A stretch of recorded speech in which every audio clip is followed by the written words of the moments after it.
अस्सलाम वालेकुम नाज़रीन, प्रोग्राम करंट अफेयर स्पेशल के साथ मैं हूं आपका मेज़बान Baqar Abbas Jafri. Agriculture has been a counter stone when it comes to the nations economy. Pakistan के अंदर अगर जायजे लिए जाए तो इस साल का जो annual growth target state Bank की फिगर्स बताती हैं वो 2.8% था, जो कि स्टेट बैंक की जो फर्स्ट क्वार्टर की फिगर्स आई उसमें बताया गया। And we are well on track कि हम वो टारगेट अचीव करें प्रोडक्शन में, लेकिन बहुत गुंजाइश बाकी है एग्रीकल्चर में ग्रोथ की, एफिशिएंसी की। That will be a key topic that we will discuss. अगर हम शेयर देखें एग्रीकल्चर का तो अराउंड 9.5 टू 20%, 19.5 टू 20% जीडीपी में शामिल है। So the preference has gone towards the industry and services sector और श्रिंक हो रहा है, लेकिन लेबर फोर्स अभी भी 40% से जायद एग्रीकल्चर सेक्टर में अपनी एम्प्लॉयमेंट लेती है। सो अगर पाकिस्तान को आगे बढ़ना है तो एग्रीकल्चर सेक्टर में एफिशिएंसी का लाना बेहद जरूरी है, क्योंकि अगर यहां पे आप एफिशिएंसी नहीं लाएंगे, यील्ड्स नहीं बढ़ाएंगे, अपनी प्रोडक्शन नहीं बढ़ाएंगे तो कीमतों में इस्तेहकाम लाना बहुत मुश्किल है। आज इन्हीं तमाम टॉपिक्स पे डिस्कशन करने के लिए हमारे साथ बहुत ही एक्सक्लूसिव पैनल ऑफ गेस्ट मौजूद हैं। मैं अपने लेफ्ट से तारुफ करना चाहूंगा मिस्टर वहीद अहमद, जो कि पैट्रन इन चीफ है all Pakistan fruits and vegetable exporter and importer association का। इनसे जानेंगे कि कहाँ एफिशिएंसी लाना बहुत जरूरी है, एक्सपोर्ट में हम कहाँ खड़े हुए हैं, प्रोडक्शन साइड पर हमें क्या इंप्रूवमेंट्स आनी है। बहुत बहुत शुक्रिया सर प्रोग्राम में शामिल होने का। देन हमारे साथ मौजूद है मिस्टर आसिम बशीर खान साहब, जो कि इकोनॉमिस्ट हैं, खास तौर पे एग्रीकल्चर, इनकम टैक्स और एग्रीकल्चर सेक्टर में ग्रोथ से मुतालिक बहुत ही इंपॉर्टेंट इंसाइट्स ये आपसे शेयर करेंगे आज। बहुत बहुत शुक्रिया सर प्रोग्राम में शामिल होने का। Then we have with us mister Agha Zafarullah Durrani sahab, जो कि सीईओ है दुरानी फार्म्स के और वो एक्स डीजी भी हैं, एग्रीकल्चर से ताल्लुक है इनका भी, इनके अपने फार्म्स हैं। ये प्रोडक्शन साइड आपसे शेयर करेंगे कि कहां इनको मुश्किलात आती हैं, कहां ग्रोथ अपॉर्चुनिटीज मौजूद हैं। प्लस कोई प्रोग्राम हमारा खाली नहीं होता जब तक हम टेक्नोलॉजी को इनपुट में ना लेकर आए, टेक्नोलॉजी की इंक्लूजन नहीं करें। हमारे साथ मौजूद है सैयद अकबर अली, जो कि एग्रीटेक एंटरप्रेन्योर हैं। अगर यहां से आपको पाकिस्तान को अपनी यील्ड्स बढ़ानी है, प्रोडक्शन बढ़ानी है, ऐसी वैरायटीज इंट्रोड्यूस करानी है जो कि ज्यादा वाटर इंटेंसिव नहीं हो, तो एग्रीटेक में ग्रो करना बहुत इंपॉर्टेंट है। बहुत बहुत शुक्रिया सर प्रोग्राम में शामिल होने का। But before we move on, हम कुछ की स्लाइड्स देखते हैं और डिबेट बिल्ड करते हैं यहाँ से। अगर एग्रीकल्चर की हमें कुछ स्लाइड्स दिखाई जाएं, ग्रोथ टारगेट्स बताए जाएं तो दैट वुड बी ग्रेट। अगर production team can run GDP growth targets तो उससे काफी एक इंपॉर्टेंट हमें देखेंगे कि इंसाइट मिलेगी। अगर आप देखें अपनी स्क्रीन पे जो टारगेट्स आपके सामने आ रहे हैं एग्रीकल्चर सेक्टर के राइट टॉप के ऊपर, तो अगेन टारगेट अच्छे हैं। हमने इस साल की जो ग्रोथ दिखा रही है, खासतौर पे फार्मर सब्सिडीज जो दी गई हैं, फर्टिलाइजर में जो सब्सिडी दी गई है, उससे एक बार फिर देख रहे हैं कीमतों में इस्तेहकाम आ रहा है। But is that enough? आगे हमारी पाकिस्तान की फूड सिक्योरिटी की क्या सूरत हाल है? That's question number 1 that we will be asking. अगर आप मजीद आगे चलें and we can talk about some of the other slides, तो हम शेयर देख सकते हैं निस्बतन 22% से 20% के अराउंड रहा है एग्रीकल्चर का, ये ग्रो नहीं हो पाया और इधर टेक्नोलॉजी की इंक्लूजन भी नहीं हो पाई। तो यहाँ क्या मसले मसाइल हैं इसको भी हम डिस्कस करेंगे। If you can move forward further, तो हम एक और सवाल उठाते हैं। अगर ओवरऑल वाटर अवेलेबिलिटी देखें तो वो निस्बतन कम रही है, जितनी भी एवरेज हमें डिमांड रिक्वायर्ड थी उसके मुकाबले में ग्रेजुअली पिछले 10 साल में हमें वाटर की जो अवेलेबिलिटी है वो ग्रेजुअली रिड्यूस होती चली गई है। That is again important question कि यहाँ से वाटर अवेलेबिलिटी को किस तरह मुमकिन बनाया जाए, डैम की कंस्ट्रक्शन और वाटर की वो वेराइटीज इंट्रोड्यूस कराना जो कि कम इंटेंसिव, वो पानी का कम इस्तेमाल कर रहे हो, उसको किस तरीके से मुमकिन बनाया जाए। दैट्स अ क्वेश्चन नंबर 3 जो कि हम पूछेंगे। अगर मजीद आप आगे चलें और हम कॉटन क्रॉप की बात करें तो कॉटन की यील्ड्स अगर आप देखी जाए तो दुनिया भर में पाकिस्तान का अगर मवाजने की जाए तो अराउंड 618 केजी पर हेक्टर पाकिस्तान की यील्ड है, जबकि ऑस्ट्रेलिया की बात की जाए तो 1900 किलोग्राम पर हेक्टर की यील्ड है ऑस्ट्रेलिया की। अगर चाइना की बात की जाए तो 1842 किलोग्राम पर हेक्टर की यील्ड है। तो that now you see there is a huge difference, 2 to 3 times potential है। यहाँ से आप अपनी यील्ड्स बढ़ा सकते हैं if you just bring in the right method. और आप एग्रीकल्चर का जो जीडीपी में जो आउटपुट में जो रोल है उसको आप 3 टाइम्स ग्रो कर सकते हैं just by bringing the efficiency जो ऑलरेडी पाकिस्तान के अलावा दुनिया भर में कमर्शलाइज हो चुकी है। So there is nothing innovative about it, you just have to bring in that innovation in Pakistan. अगर मजीद हम आगे चलें और देखें कि कॉटन की जो क्रॉप का जो एरिया है कॉटन का वो भी ग्रेजुअली हम देख रहे हैं रिड्यूस हो रहा है। इस पर जानेंगे क्यों कॉटन ज्यादा प्रेफर नहीं की जा रही, क्यों यहाँ कल्टीवेशन नहीं हो रही। अभी रिसेंटली देखा जब टेक्सटाइल सेक्टर एक्सपोर्ट दिखाने की बारी आई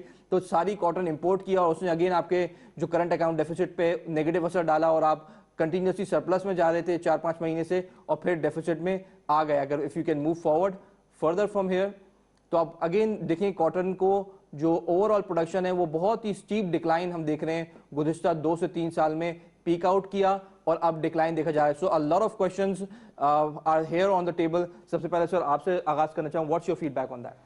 पहले तो मैं शुक्रिया अदा करूँगा पीटीवी का कि सब पैनलिस्ट को, यहाँ एक्सपर्ट्स को बिठाया है कि हम भी एक दूसरे से कांटेक्ट में होंगे। ज़ाहिर बात है फिर आवाम को भी एक अच्छा यहाँ पे सीखने को मिलेगा। बात ये है कि आपने बात की कि पाकिस्तान में वीट की बात की, आपने कॉटन की बात की है। मैं थोड़ी और बात इसमें डाल दूँ, आलू ले लें, प्याज ले लें, कोई फ्रूट्स ले लें या शुगर केन ले लें, हर एक प्रोडक्ट की यील्ड कम है। हमारी कॉस्ट ऑफ प्रोडक्शन इसलिए हमारी बढ़ जाती है। मैं तो हर जगह एक बात कोट करता हूँ कि पाकिस्तान के जो लोग हैं महंगी तरीन रोटी खा रहे हैं इस टाइम। ठीक है, अगर कंपेयर मैं अपने पड़ोसी मुल्क से भी करूँ और दूसरे मुल्कों से भी करूँ। बात यह कि अगर हम इन 20 सालों की बात करें तो कोई एग्रीकल्चर के ऊपर कोई फोकस नहीं हुआ, क्योंकि उस वक्त ज़रूरत नहीं पड़ी, क्योंकि उस वक्त हमारे पास इतने बड़े चैलेंजेस नहीं थे, इसलिए हुकूमतों ने फोकस नहीं किया। ग्लोबल वार्मिंग नहीं थी, क्लाइमेट चेंज नहीं उस तरीके से हो रहा था। ये तो जो ग्लोबल और क्लाइमेट चेंज आप देख रहे हैं तो 6-7 सालों के अंदर आ रहा है। आप सब अलार्मिंग हो गए क्या कि आपकी यील्ड पे सबसे बड़ा इम्पैक्ट है, इसलिए कॉस्ट ऑफ प्रोडक्शन ज़्यादा है। हम ये कहते हैं कि जी करना क्या है, और मैं ये ज़रूर कहूँगा कि अभी 2 दिन पहले हमारे प्राइम मिनिस्टर साहब ने कहा था कि हम फार्मर्स को बहुत अच्छा पैकेज देने लगे हैं। मैं ज़रूर कहूँगा कि वो पैकेजेस के जो पैकेज आप देंगे उसमें शॉर्ट और लॉन्ग टर्म ज़रूर होना चाहिए। मैंने यही देखा इन 10 सालों के अंदर, शायद इससे भी ज़्यादा हो, कि हम लोग अपने लोगों को शॉर्ट टर्म में तो खुश कर देते हैं सब्सिडियाँ दे के, मगर लॉन्ग टर्म के लिए कोई पॉलिसी नहीं बनाते। इसलिए आज हम 2021 में इस वजह से सबसे बड़े प्रॉब्लम में इशू आ गए हैं कि हम इंपोर्ट वीट भी कर रहे हैं, हम इंपोर्ट शुगर भी कर रहे हैं, हम इंपोर्ट कॉटन भी कर रहे हैं। तो कौन से हम ज़रूरी मुल्क में बैठे हुए हैं? इंसेंटिवाइज नहीं की गई। तो हमें एक विजन के साथ चलना पड़ेगा कि हमने सीड्स के ऊपर पहले फोकस करना पड़ेगा, न्यू वैरायटीज़ के ऊपर फोकस करना पड़ेगा। अच्छा, कोई रॉकेट साइंस नहीं है। हमें अगर हम नहीं कर सक रहे, अगर हमारे पास इतनी कैपेसिटी नहीं है, तो हम अपने पड़ोसी हमारे आयरन फ्रेंड जो है चाइना, उनसे हम मदद ले सकते हैं। किस तरीके से हम अपनी वैरायटी को जो चाइना में उगरी है या दूसरे मुल्कों में जो आपके दोस्त हैं वो लाएं पाकिस्तान में और इम्प्लीमेंटेशन करें। मैं आपको यहाँ एग्जांपल दूँ, फ्रूट एंड वेजिटेबल की जो टोटल प्रोडक्शन है पाकिस्तान की 15 मिलियन मेट्रिक टन है, इसको आपने डबल कर देना है। सरप्लस होगी तो एक्सपोर्ट भी बढ़ेगी, किसान को भी रोजगार अच्छा मिलेगा, और बात ये है कि और मुल्क में डॉलर भी आएंगे। बिल्कुल। दुरानी साहब की तरफ आऊंगा। दुरानी साहब, आप ये बताइए कि गवर्नमेंट से अब आपको क्या चाहिए, क्या एग्जैक्टली डिमांड है जो मजीद आप कॉस्ट साइड को कम करने के लिए आप एक्सपेक्ट करते हैं? जी, मुख्तलिफ जो क्रॉप्स हैं उसके लिए मुख्तलिफ, जैसे काटन की आप जिक्र कर रहे हैं, काटन में सबसे जो बड़ा फुकदान है वो सीड का है। सीड हमारे पास बिल्कुल नहीं है काटन का, जो हाई यील्ड वैरायटी का हो, जैसे आप बता रहे ऑस्ट्रेलिया है या चाइना से, वो सीड जो है मिलना चाहिए। अगर सीड मिलेगा तो ग्रो करेंगे ग्रोअर्स पे। सीड लेने के लिए आप किसी गवर्नमेंट के इदारे पर रिलाई करते हैं या प्राइवेट सेक्टर से आप बाय कर सकते हैं? प्राइवेट सेक्टर को अगर गवर्नमेंट को किसी पॉलिसी की तहत इजाज़त देंगे लाने के लिए तो इंपोर्ट करेंगे, तो मार्केट में तो लेंगे, लेकिन सीड अवेलेबल नहीं तो कहाँ से लेंगे? सही है, सही। आज से तकरीबन 4-5 साल पहले या 6 साल पहले, 8 साल पहले कुछ सीड लाए थे, कुछ ऑस्ट्रेलिया से लाए थे या कुछ बाहर से लाए थे, तो उसमें से यील्ड बड़ी थी। हमारी काटन की यील्ड भी 70 मन तक गई थी, 80 मन तक गई थी। अभी कोई 15 मन से ऊपर नहीं जा रही है। तो क्यों वही जमीन है, कंटिन्यू क्यों नहीं किया गया? वही बीज नहीं है ना। सही है, तो वो उसको कंटिन्यू उस पॉलिसी को नहीं किया, एक बार लेकर आए। हम तो फिर कहते हैं कि गवर्नमेंट को अच्छा बीज इंपोर्ट करे और ग्रोअर को दे। ये चीज़ होती है कि अच्छी इंपोर्ट करके और सब्सिडी गवर्नमेंट को ग्रोअर्स को दे तो फिर काम होगा। दूसरी बात, पानी का मसला है, पानी भी टाइम पे मिलना चाहिए। सही। अभी हमने ज़मीन तैयार की हुई है और पानी टाइम पे नहीं है। हर एक इसका एक घंटे का हिसाब होता है, दिन का हिसाब होता है, क्लाइमेट का होता है कि किस वक्त लगानी है, किस वक्त नहीं लगानी। So water management is another issue. बिल्कुल ये।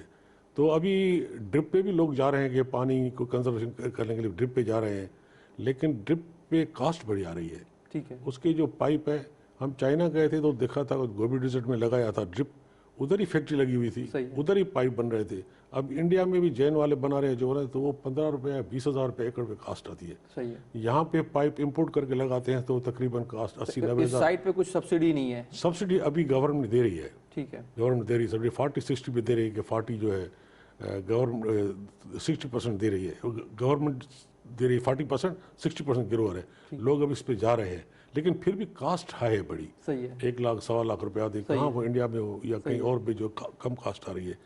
और फिर लाइट के बिल्स जो होते हैं, ये सारे जो जितनी भी ये बर्डन पड़ रहा है, यूरिया आप तो कहते हैं कि सस्ता दे रहा है, लेकिन गिरोवर बेचारे का, ये छोटे गिरोवर का ये हाल होता है कि वो उनको टाइम पे अभी फास्फोरस चाहिए, दूसरे फर्टिलाइजर चाहिए, वो महंगे हैं, 4,000 रुपये बोरी है, तो वो कहता है भी सब्सिडी दी आपको फार्मर्स लेकिन को फिर भी देखे ना, यूरिया अगर वो कहता है कि एक यूरिया से मेरा काम चल जाए, वो सस्ती एक यूरिया लेके डालता है, लेकिन उससे उसका काम नहीं होगा, ये नहीं बढ़ेगी, वो अफोर्ड ही कर सकता है कि दूसरा DAP वगैरह। तो इन चीज़ों में भी जो है ना और रियायत होनी चाहिए कि वो ले ले आराम से। सही है। आई थिंक बहुत ही इंपॉर्टेंट पॉइंट हाईलाइट किए। देखें फंडामेंटल मसला क्या है, क्योंकि ये तो बुनियादी सवाल है। कॉस्ट ऑफ प्रोडक्शन हाई है जिसकी तरफ इशारा किया गया, सब्सिडीज दी गई हैं but still they are not enough.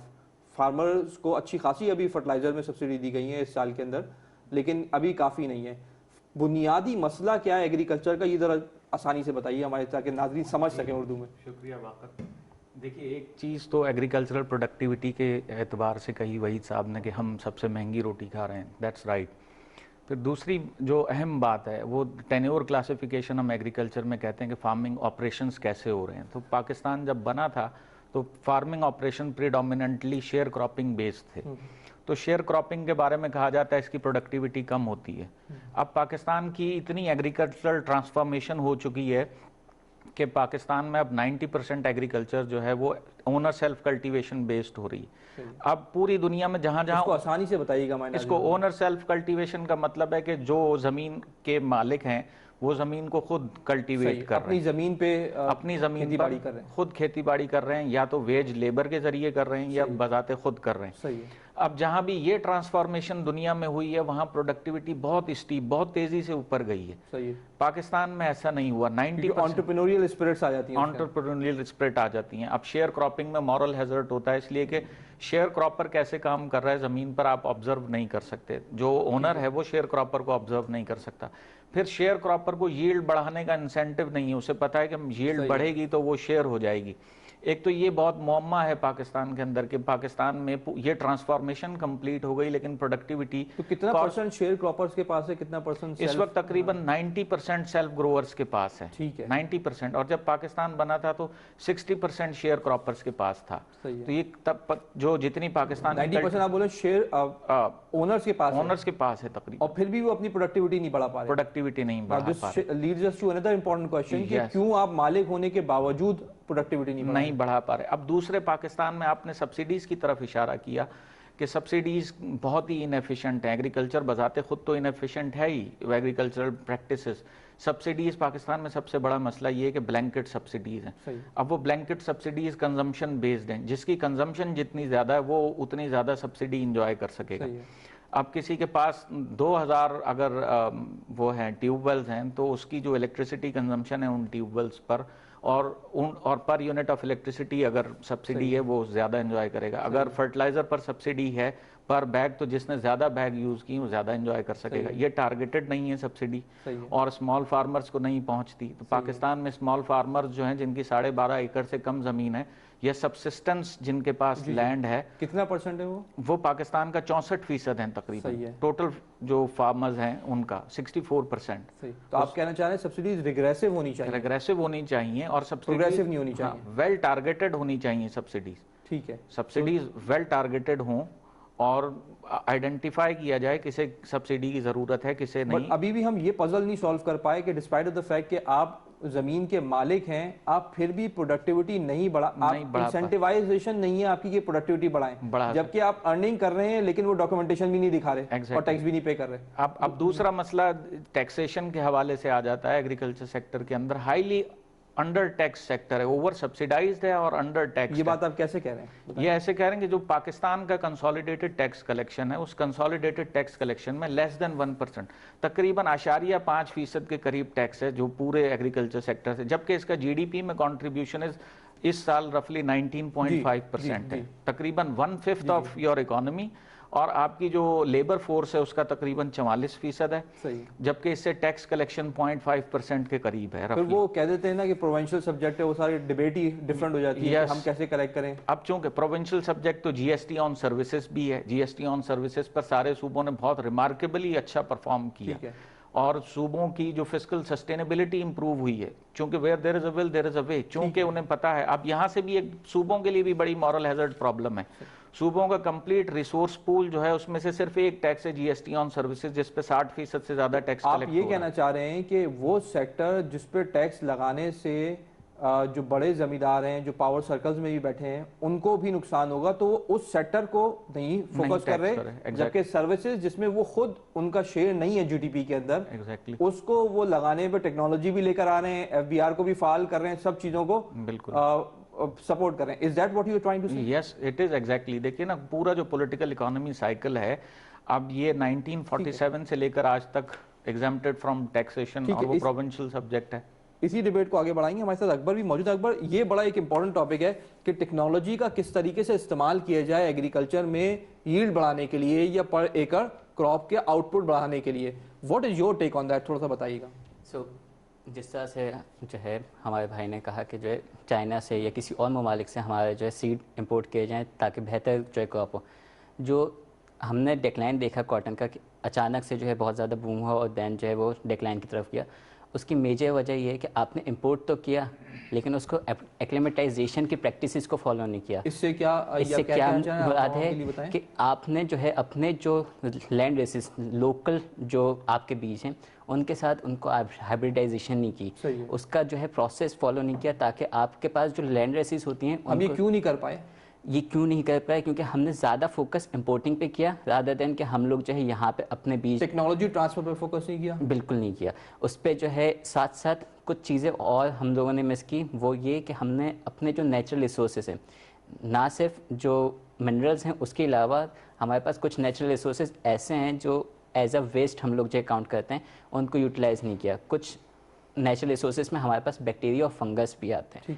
वो बैक्टीरिया और फंगस जो है अगर हम प्रॉपर वे में यूटिलाइज करें तो हमारी खुद जो पैदावार है वो 10 से 25% तक जो है ज़्यादा हो सकती है। ठीक है, गुंजाइश अभी 3 से 400% ज़्यादा की है। बिल्कुल ऐसे ही है, बिल्कुल ऐसे ही है। और अगर आप जो है जो मैंने बात की एक्लेमेटाइजेशन की, जिसमें हम लैंड रेसिस को आपके जो इंपोर्टेड आइटम्स हैं उनके साथ, इंपोर्टेड बीज हैं उनके साथ मल्टीप्लाई करते हैं, तो आपके जो इंपोर्टेड बीज है उनकी क्वालिटी इन्हांस हो जाएगी। अच्छा, मुझे ये बताइए, यही तमाम चीज़ें टेक्स्ट बुक में एग्रीकल्चर यूनिवर्सिटी के पढ़ाई जाती हैं, सही है, और अच्छे खासे इलाकों में अब ये काफ़ी प्रमोट भी किया जा रहा है और फार्मिंग को भी प्रमोट किया जा रहा है। हम अब तक इसको प्रॉपर तौर पे कमर्शलाइज क्यों नहीं करा पाए? What is your insight saying? उसमें जो मेजर एक जो ड्रॉबैक है वो यहाँ पे ब्रीडर्स राइट, जो बंदा ब्रीडिंग कर रहा है एक क्रॉप की, फॉर एग्जांपल वो कपास का जो बीज है वो लोकल लैंड रेसिस के साथ जो है उसका जो है हाइब्रिडाइजेशन करवा रहा है। हाँ, आसान अल्फाज में बताइए, उसका जो है मिलाप करवा रहे हैं एक तरह से। ठीक है, आपने एक इंपोर्टेड बीज को जो है लोकल जो आम बीज है उसके साथ जब मिलाते हैं तो आपके पास ऐसा बीज आता है जिसमें लोकल भी वैरायटी के जो है जीन्स हैं और इंपोर्टेड वैराइटीज की भी, तो उसकी यील्ड भी बढ़ रही है और साथ में जो यहाँ के इंसेक्ट हैं, जरासीम हैं, उनसे भी महफूज जो है रखने की इम्यूनिटी भी बढ़ रही है। तो इस तरह से जब होगा कि तो आपकी यील्ड भी भरी और इम्यूनिटी भी भरी, तो आपकी प्रोडक्टिविटी इन्हांस हो जाती है इस तरह से। तो ये क्यों नहीं इसको ब्रीडर्स का राइट यहाँ पे जो है वो वायलेट ज़्यादा होता है। यहाँ पे अगर एक बंदा जो है ब्रीडिंग करने जाता है तो उसको 11 साल लग जाते हैं एक बीज को इंट्रोड्यूस करवाने में। यही चीज़ हमारे फर्टिलाइजर और पेस्टिसाइड में भी है कि अगर यहाँ पे लोकली आप प्रोडक्शन करते हैं तो उसको 3 से 4 साल लगते हैं टेस्टिंग में ही। तो इसका मतलब आप ये कह रहे हैं कि अगर हम आज इरादा करें तो 8 से 10 साल कम से कम लगेंगे हमें।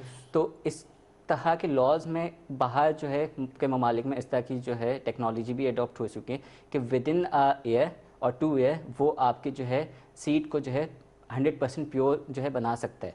तो वो टेक्नोलॉजी यहाँ पे इंट्रोड्यूस कुछ लोगों ने करवाने की कोशिश की, लेकिन वहाँ पे मसला क्या है, यहाँ पे जो इदारे हैं उनके पास इतनी कैपेसिटी नहीं है कि वो उनको उस प्रोसेस को अंडरस्टैंड कर सकें। तो ये प्रोसेस, तो कैपेसिटी का भी इशू है यहाँ पे अभी। बिल्कुल ऐसे एज ऑफ टुडे यहाँ पे जो इदारे हैं जिनको जो है इन चीज़ों के बारे में कैपेसिटी बिल्डिंग की ज़रूरत है कि वो इंटरनेशनल टेक्नोलॉजीज़ जो चल रही हैं उनके हिसाब से जो है वो अपने इल्म को जो है बढ़ा सकते हैं। ठीक है, तो दुरानी साहब, that leads us to another question कि आप इवेंचुअली आपको क्विक इंपोर्ट करना है और क्विक कमर्शलाइजेशन करके लॉस को तब्दील करना है, इज दैट इट? ये है लॉन्ग टर्म और शॉर्ट टर्म होना चाहिए। जी जी, शॉर्ट टर्म में तो बीज जो है इंपोर्ट करना चाहिए। ठीक है, लॉन्ग टर्म में जो है ना अपना रिसर्च करें या ब्रीडर्स अपनी ब्रीडिंग करें, जितने सीड की आगे चल के वो बन जाती है तो और अच्छी बात है कि यहाँ पे ब्रीडर काम करें।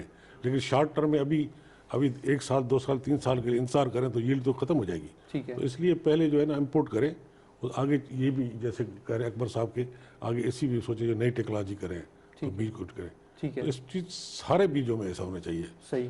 चाहे गंदम हो चाहे किसी भी हो तो उसमें होना चाहिए। Is there a specific strategy के पाकिस्तान में बाकायदा इसको फोकस करके डिफरेंट क्रॉप्स को 5 साल 10 साल 15 साल के यील्ड के टारगेट्स बनाए जाएं? ये वही हिसाब से पूछूंगा, आपकी नज़र में है ऐसा? आपको कोई गवर्नमेंट का इदारा मिला जो रिसर्च वाले काम कर रहे हैं लेकिन उतनी कैपेसिटी नहीं है उनकी। सही है, बहुत ही छोटी कैपेसिटी है, थोड़ा बीज निकाल सकते हैं लेकिन ग्रोअर्स बहुत हैं और लैंड हमारी बहुत ज़्यादा है, सबको चाहिए बीज। तो मैं तो कहता हूँ कि शॉर्ट टर्म में इंपोर्ट करें और उसी पे भी काम करें ब्रीडर के, तो वो भी करें तो ग्रोअर को जो है फ़ायदा होगा और हमारी कंट्री को भी फ़ायदा होगा, यील्ड इनहांस हो जाएगी। सही है। तो कॉटन वगैरह जो है ना हम इंपोर्ट किया तो एक्सपोर्ट कर सकते हैं। ठीक है, आई थिंक बहुत इंपॉर्टेंट पॉइंट वही साहब, आप ज़रा ये बताइएगा कि द आर्ग्यूमेंट इज़ कि अब तक जो पैसा खर्च किया है एजुकेशन सेक्टर पे, खासतौर पे स्पेसिफिकली एग्रीकल्चर साइड पे, दैट इम्प्लाइज कि they don't have the capacity कि वो तेजी से उसको आगे लेके चलें, दैट मीन्स वो संक कॉस्ट हो गई। यहाँ से what strategy do you recommend कि किस तरीके से आपको फास्ट पेस पे काम करके अपनी एग्रीकल्चर प्रोडक्टिविटी को बढ़ा सकते हैं? बड़ा अच्छा सवाल किया आपने। देखें, पहले तो आप अपने जो एकेडमिया का जो सिलेबस है उसको बदलें। सही, ठीक है जी, आगे यूनिवर्सिटीज़ क्या पढ़ा रही है और दुनिया क्या पढ़ा रही है, कंपैरिजन करें आप, इसलिए कि बच्चे यूनिवर्सिटी से निकलते ही और वहीं रिसर्च होती है। और दूसरी बात, एकेडमिया इसलिए मैंने बात की कि जो भी कैरियर अपना करता है तो फिर वहाँ से शुरू करता है। आपको एकेडमिया को देखना पड़ेगा जहाँ पे हमारी एग्रीकल्चर यूनिवर्सिटीज़ हैं। दूसरा, आपको जिस तरह के नेशनल फूड सिक्योरिटी हमारा फेडरल है, उसके अंदर जो डिपार्टमेंट्स फॉल करते हैं, डिपार्टमेंट ऑफ प्लांट प्रोडक्शन, जहाँ से आप अगर कोई सीड इंपोर्ट करेंगे तो उनसे आप इंपोर्ट परमिट लेंगे, उनसे अलाउ कराएंगे। अगर आप कोई सीड मंगाते हैं उसमें इतना बड़ा प्रोसेस है, वो अंडरस्टैंड ही नहीं कर सकते। वहाँ पे 2 चीज़ें के इश्यूज़ हैं। एक तो उनके पास लोगों की कमी है, वो जो लोग हैं उनके अंदर इतनी स्ट्रेंथ नहीं है कि वो समझ सकें। कैपेसिटी बिल्डिंग नहीं है, कैपेसिटी हर चीज़ के अंदर आपको चाहिए, वेरी टेक्निकल सब्जेक्ट। जी हाँ, इसलिए कि आपकी एकेडमिया में भी ये प्रॉब्लम है, आपके हुकूमत के डिपार्टमेंट्स में भी ये प्रॉब्लम है, वो फेडरल हो या प्रोविंस हो। अगर मैं 18 अमेंडमेंट की बात करूँ, प्रोविंस की जिम्मेदारी आई, मगर उनकी कैपेसिटी तो बढ़ाते। मैं अगर कंपेयर करूँ प्रोविंस को फेडरल को, मगर फेडरल बेहतर है, प्रोविंस तो बिल्कुल ही। इसलिए आपके 7-8 साल से डिक्लाइन जो आ रहा है एग्रीकल्चर, मेन यही मकसद। अब मेरा ये कहना है कि सब्सिडी का पैसा पूरे साल में हुकूमत क्या दे रही है, ठीक है जी, कितने बिलियन रुपीस दे रही है, खुदा के वास्ते उसका 15% रिसर्च एंड डेवलपमेंट के ऊपर लगा दें, तो आने वाले दिनों में आपको सब्सिडी भी नहीं देनी पड़ेगी। एक इंटरेस्टिंग सवाल आपसे पूछना चाहूँगा कि आपका जो इंटरेक्शन हुआ है गवर्नमेंट के इदारों में सो फार आपकी करियर के अंदर, आपने कोई बाहर की टॉप यूनिवर्सिटी से PhD लेवल के क्वालिफाइड एग्रीकल्चरिस्ट से कोई आपका इंटरेक्शन हुआ है जो कि गवर्नमेंट के इदारों में हो और वो आपको फैसिलिटेट करें? What is the level of education that you are expecting? देखें जी, गवर्नमेंट के साथ जो हुआ है, मैंने तो ऐसा शायद मे भी 1% देखा हो, ठीक है, मुश्किल से। मगर बात है कि हमारे लोगों के जो रिसर्चर हैं वहाँ कोई काम नहीं हो रहे। आप अगर बजट ही नहीं रखेंगे, मुझे बताया ना एग्रीकल्चर का बजट क्या है, फेडरल का क्या और प्रोविंस का क्या है, रिसर्च का क्या बजट है, कोई बजट नहीं है, पैनी से। आपको बजट चाहिए तो फिर ये जो जितनी चीज़ें हम बातें कर रहे हैं यहाँ सब पैनल्स, ये फिर जाके ग्रो करेगा। हम बात कर रहे हैं कि जी हमारे जिस तरह वाटर मैनेजमेंट की बात की हमने, 90% पाकिस्तान का पानी इस्तेमाल होता है एग्रीकल्चर में, 60% पानी हम ज़ाया करते हैं। देखें, हमें अंडरस्टैंड करना चाहिए, पानी कम देना और ज़्यादा देना दोनों नुकसान है क्रॉप के ऊपर। अब बात की डिप इरिगेशन, अब क्या प्रॉब्लम हो रही है, कॉस्ट ज़्यादा है। अब इस मुल्क के अंदर अगर हम चेंज करने लगे डिप इरिगेशन को, तो हमें इंपोर्ट नहीं चाहिए, हमें इंडस्ट्री इधर ही लगे। सही है, और यहाँ पे इंपोर्ट बेचेंगे, और क्या होगा कि हमें JV पे जाना पड़ेगा। पाकिस्तानी कंपनीज और जो बाहर की कंपनी जो बेस्ट है ना डिप इरिगेशन में, उनको आप ले आएँ, उनको आप बता दें कि जी यहाँ तो लाखों एकड़, मेरे ख्याल है हर एक पॉपिन होगा यहाँ पे आके। सही। तो आई थिंक कि हमें इस तरह की मार्केटिंग करें, हम नहीं कर सकते, हमारी कैपेसिटी नहीं है, हमारे पास इतना टाइम नहीं है कि हम बैठे हैं और 10 साल का इंतजार करें। सही। मैंने आपको पहले भी कहा कि हम चाइना पे जाएं और जो हमारे अच्छे मुल्क हैं एग्रीकल्चर्स, इजिप्ट बहुत अच्छा है, उनसे हम कुछ लेके आएँ, कुछ हम चाइना से लेके आएँ और ऑस्ट्रेलिया से लेके आएँ। कुछ ऐसे मुल्क हैं जो आपकी हेल्प करना चाहते हैं। ठीक है। तो मतलब कि दूसरे लोग आपकी हेल्प करना चाहते हैं और हम खुद ही नहीं इजिप्ट भी चाहते। बहुत आगे इन टर्म्स ऑफ यील्ड्स, बहुत सारी क्रॉप बहुत बेहतर है। मैंने आपको कहा है किसी अभी मैं कीनिया और युगांडा के ऊपर एक रिसर्च कर रहा था, वहाँ के लोगों से भी बातचीत कर रहा था कि यार आप लोगों ने अपनी कूल चेन को कैसे मेंटेन किया है, वही बिजली। अब उन्होंने क्या सिस्टम किया, पूरा सोलर सिस्टम पे लिया है। उनके छोटे छोटे कोल्ड स्टोरेज है जहाँ पे फार्म लेवल पे लगाएं और वो सोलर सिस्टम से चल रहे हैं। उनका जितना भी फ्लो है, जो भी चीज़ें उनको इलेक्ट्रिसिटी से लिंक करता है, वो सब सोलर सिस्टम से। सोल्यूशन तो देयर इज अ सोल्यूशन। ठीक है। तो हमें अगर हुकूमत सब्सिडी दे तो एक सोलर सिस्टम पे दें। अगर हम किसान को कहते हैं जी आपकी कूल चेन नहीं, तो आप कूल चेन भी वहाँ बनाएं कोल्ड स्टोरेज के साथ, इसलिए कि आपकी मशीन और बिजली सबसे महंगा है ना जी। आपका सबसे आज इशू पाकिस्तान में बिजली है। तो जब तक हम ग्रीन एनर्जी पे नहीं जाएंगे तो मेरे ख्याल से ग्रीन एनर्जी से ये भी फायदा कि एक तो माहौल आपका अच्छा होगा और हमें अपने आप को चेंज करना पड़ेगा। मैं वही कह रहा हूँ 72 साल में हमने अपने आप को एग्रीकल्चर में नहीं बदला। ये बहुत इंपॉर्टेंट पॉइंट बताया कि रीप्रायोरिटाइजेशन करनी होगी, बिकॉज जो टेक्सटाइल की पॉलिसी हम देखते हैं और उस पर प्रॉपर तौर पे ग्रोथ दिखाई जाती है, ऑटो सेक्टर की पॉलिसी आती है, एग्रीकल्चर में रीप्रायोरिटाइजेशन अभी तक नहीं हमने देखी कि आपकी प्रायोरिटी है क्या अगले। What is your take on that? देखें, जहां आप रीप्रायोरिटाइजेशन की बात कर रहे हैं तो agriculture sector is linked with food security, और इसके 3 बुनियादी एलिमेंट्स हैं कि जो क्रॉप्स ग्रो कर रहा है agriculture sector, food should be available to you, food availability. दूसरा, फूड जो आपको अवेलेबल है उसकी क्वालिटी ठीक होनी चाहिए। तीसरा ये कि वो अफोर्डेबल प्राइस पर हो। अब ये तीनों पाकिस्तान में प्रॉब्लम्स हैं। पाकिस्तान में कुछ माहिरीन ने ये एस्टिमेट किया कि पोस्ट हार्वेस्ट लॉसेस कितने होते हैं, they are around 2.5% of GDP. यानी फार्म गेट से लेकर जब मार्केट्स तक और मार्केट से एंड कंज्यूमर तक आपका क्रॉप हार्वेस्ट पहुंचता है या फ्रूट्स पहुंचते हैं, उसका 2.5% तकरीबन आपके जीडीपी का एनुअल लॉस होता है। अब उसको कंट्रोल करने का कोई मैकेनिज्म नहीं है गवर्नमेंट के पास। इसी तरह रीप्रायोरिटाइज करने के लिए फूड प्राइसेस को स्टेबल रखने के लिए एडमिनिस्ट्रेटिव प्राइसेस का सिस्टम है। अब यहाँ पर सपोर्ट प्राइसेस का सिस्टम सिर्फ 3 मेजर क्रॉप्स के लिए है, जबकि इंडिया के अंदर 24 क्रॉप्स के लिए है। इवन अनियन, टमाटर वगैरह इंडिया के अंदर इन पल्सेस के ऊपर बहुत बेहतरीन सपोर्ट प्राइस सिस्टम है। फिर जो सपोर्ट प्राइस सिस्टम है उसके अंदर यहाँ पर बजाते खुद बहुत खामियां हैं। वो सपोर्ट प्राइस जब इंक्रीमेंट की जाती है वो इंक्रीमेंट एड हॉक होता है, उस इंक्रीमेंट के पीछे कोई साइंटिफिक स्टडी नहीं होती।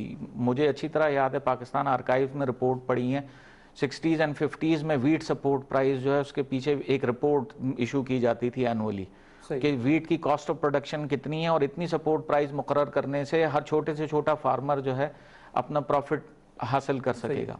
अच्छा, ये थोड़ा सा बताइएगा कि जहां भी एग्रीकल्चर सेक्टर के अंदर कीमतों का तयन होता है क्रॉप्स की, वहां पे जो मिडिल मैन है और उसके साथ लिंक्ड वैल्यू एडेड चेन है, फॉर एग्जांपल शुगर के अंदर शुगर मिल्स हो गई, और वही नेक्सस है जो जिनकी जमीनें भी हैं, बिल्कुल, इनका प्राइसिंग पे कितना असरअंदाज होने के इम्कानात है? What is your study saying कि आया ये प्राइसेस पे असरअंदाज? बिकॉज अगर सपोर्ट प्राइस बढ़ती है उससे भी इनको फायदा, बिल्कुल घूम के पूरी वैल्यू चेन में जो आप महंगाई की सूरत में कीमत अदा कर रहे हैं शुगर की ज्यादा, वो किसकी जेब में जा रहा है? ये थोड़ा समझाइएगा। वो जो लार्ज फार्म ओनर्स हैं और जो बड़े ग्रोअर्स हैं उनकी जेब में जा रहा है, एक मोटा सा उसूल तो ये है।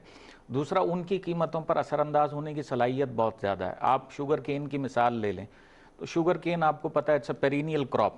अब शुगर हार्वेस्ट होने के बाद उसका जो टाइम है कि उसे क्रशिंग के लिए चले जाना चाहिए वो 20 दिन है। जितना ज़्यादा वो क्रशिंग के हार्वेस्ट होने के बाद पड़ा रहेगा गन्ना, वो खुश्क होना शुरू हो जाएगा और उसकी यील्ड कम, चीनी उससे कम बनेगी।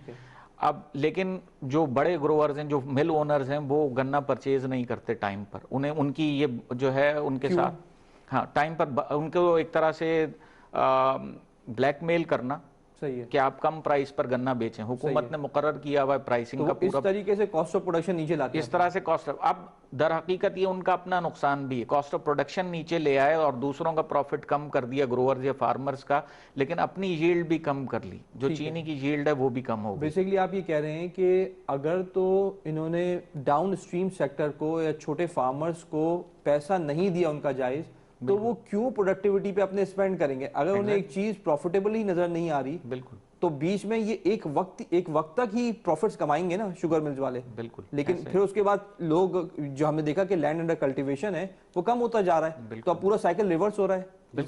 बिल्कुल ऐसा ही है, बिल्कुल ठीक है। दुरानी साहब, आप जो फार्म रन करते हैं, आप किस तरीके से प्लान करते हैं कि अपने फार्म की प्रोडक्टिविटी को किस तरीके से बढ़ाया जाए? What is your plan? I just want to see कि एज अ फार्म ओनर आपकी क्या स्ट्रेटजी होती है? What message would you like to give to other farm owners? हम तो पहले देखते हैं कि पानी कितना होगा अवेलेबल, सही है कि हम अपनी ज़मीन को उसको दे सकेंगे।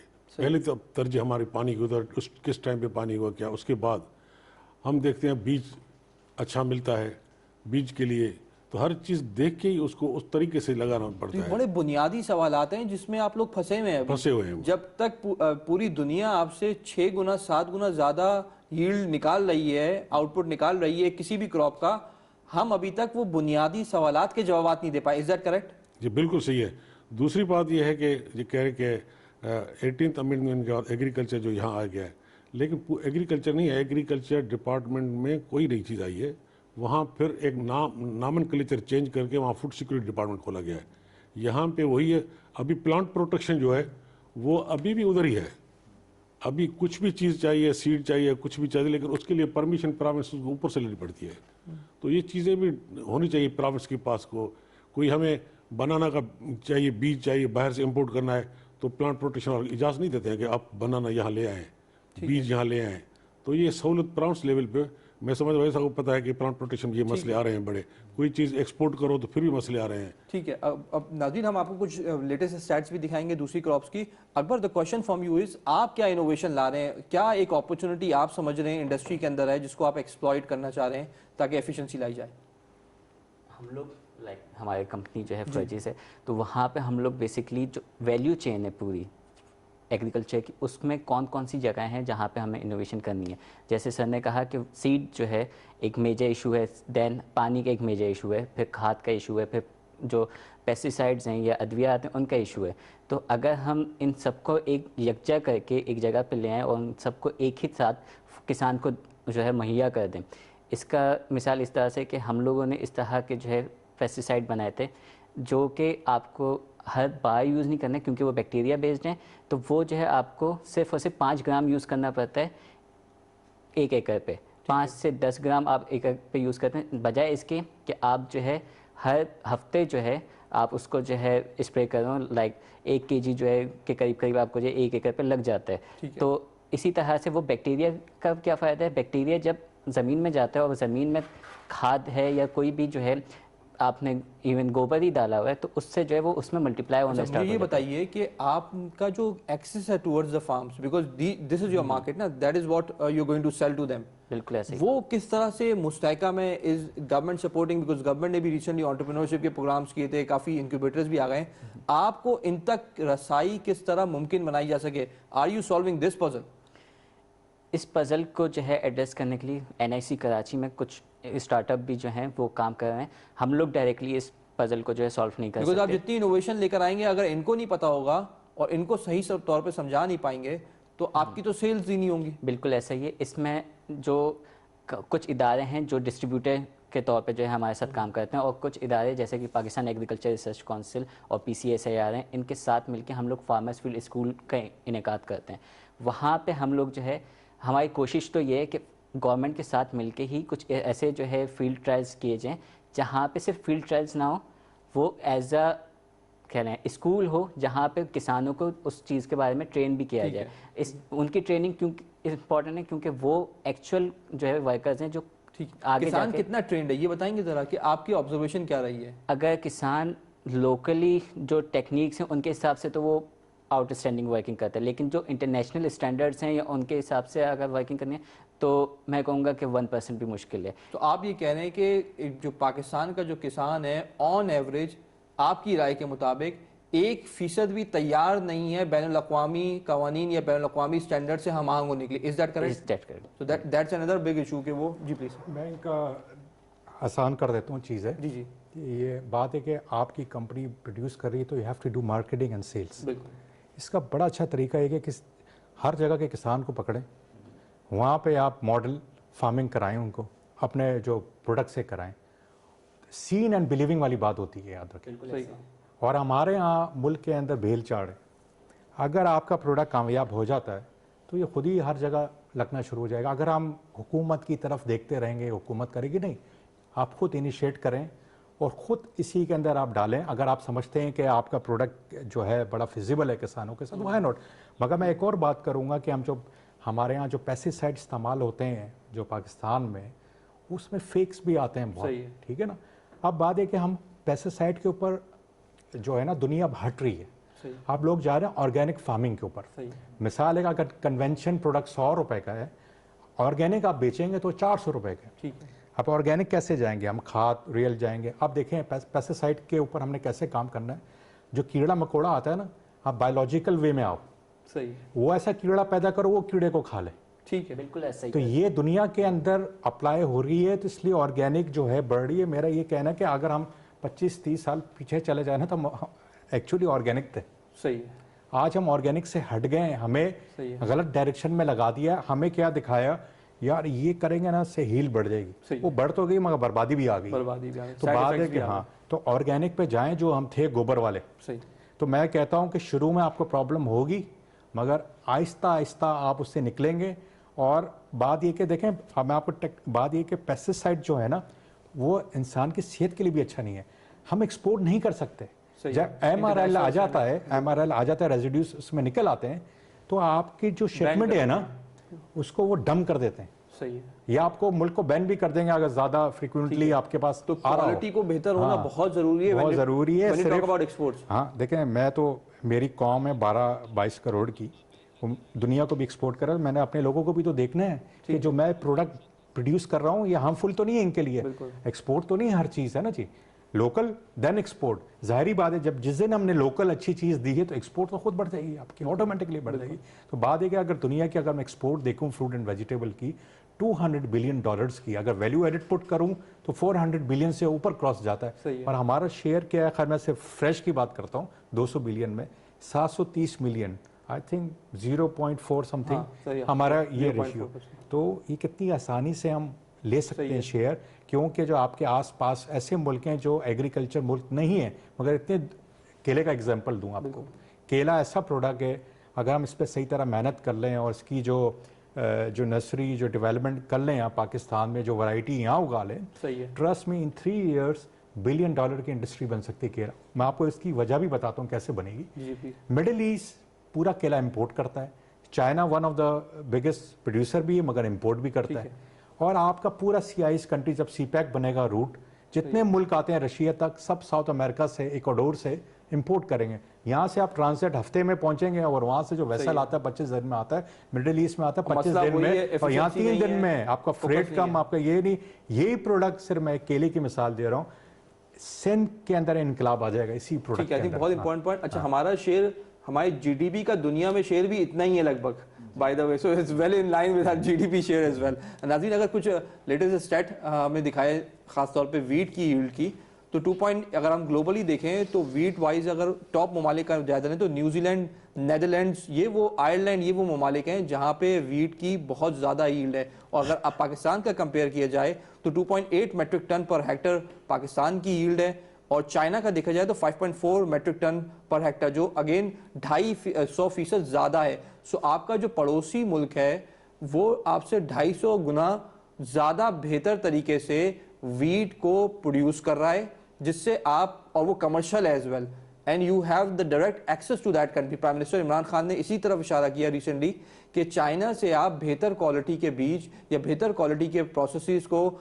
इंट्रोड्यूस कराएं, low cost infrastructure, drip irrigation को लेकर आएं, ताकि आप क्विकली ये ट्रांजिशन कर सकें। Because that's very important here कि आप अपना जो GDP है, एग्री GDP जो है आपका, उसको 2.5 और 3 टाइम्स में बहुत आसानी से बढ़ा सकते हैं। तो इट्स अ ह्यूज पोटेंशियल। अगर हम मजीद आगे चलें, एक और स्लाइड पे देखें और ओवरऑल वीट की प्रोडक्शन की बात की जाए तो देखें अगेन बहुत ही अनसर्टन प्रोडक्शन रही है गुज़िश्ता 5 से 6 सालों में। और जो डिमांड है पाकिस्तान के अंदर वीट की, बिकॉज आप again one of the top 10 countries by population में शामिल होते हैं, तो आपकी डिमांड ज़्यादा है, आप अपनी प्रोडक्शन के लिए भी नहीं अरेंज कर पा रहे ये बुनियादी अजनास। अगर मजीद आगे चलें तो हम आपको और कुछ स्लाइड्स दिखाएंगे जिसमें शुगर केन की प्रोडक्शन भी दिखाएंगे। तो शुगर केन भी again we grow and then we again decline, कोई सर्टेनिटी नहीं है ओवरऑल प्रोडक्शन में, कोई स्ट्रैटेजी नहीं दिखती, कोई ग्रोथ रेट कंसिस्टेंट नहीं दिखता। दैट्स अ की इशू। सो आसिम साहब, सबसे बड़ा पॉइंट कि अगर तो इधर एग्रीकल्चर में इन्वेस्ट करना है,